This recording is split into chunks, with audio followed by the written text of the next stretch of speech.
Guys দেখতে পাচ্ছ আমরা হেঁটে হেঁটে যাচ্ছিলাম ডান্সের ক্লাসে। দেখো যে যাওয়ার পথে আমরা তো টোটো পেলাম না, ওর নিজের ম্যাডাম যাচ্ছিল, তো দেখো তৃষা নিজের ম্যাডামের সাথে চলে গেল। আর আমরা দেখো রাস্তায় বাপরে কি জল জমেছে, জমিগুলো দেখো গাইস, এত বৃষ্টি হয়েছে। এটা মাঠ না পুকুর কিছুই বোঝা যাচ্ছে না। আর ওই যে রত্না চলে গেল, আর একজন আমাদের ডান্সের মেম্বার, তো সেও চলে যাচ্ছে। আমি রিম্পা হাঁটি হাঁটি পা পা করছি আর নজারা দেখছি। দেখো আমরা তো টোটো পাচ্ছি না এখনও।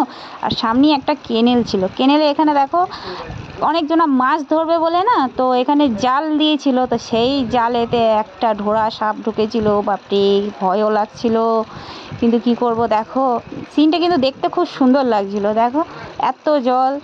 তারপর এসব তো যাই হোক, ভিডিওটা তোমাদের দেখালাম যে দেখো আমাদের এখানে কীরকম জল জমেছে চারিদিকে। হ্যাঁ, তারপর আমরা কি করব, তারপর দেখো আমরা টোটো পেয়ে গেছিলাম। টোটো পেয়ে সঙ্গে সঙ্গে নেমেছি, নেমে ভিডিও আরম্ভ করে দিয়েছিলাম। আমাদের জায়গা রিলস বানাচ্ছিলাম। তো দেখো রিলসটা কি,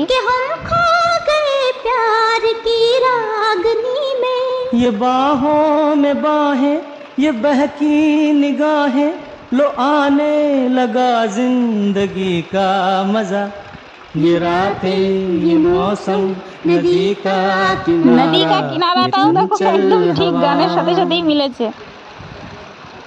তারপর আর একটা রিলস, যখন আশ্রমের কাছাকাছি চলে এসেছি তখন আর একটা রিলস বানালাম। তো এই রিলসটাও তোমরা শোনো। তো গাইস ভিডিওটা এই পর্যন্তই, লাইক সাবস্ক্রাইব করে দিও।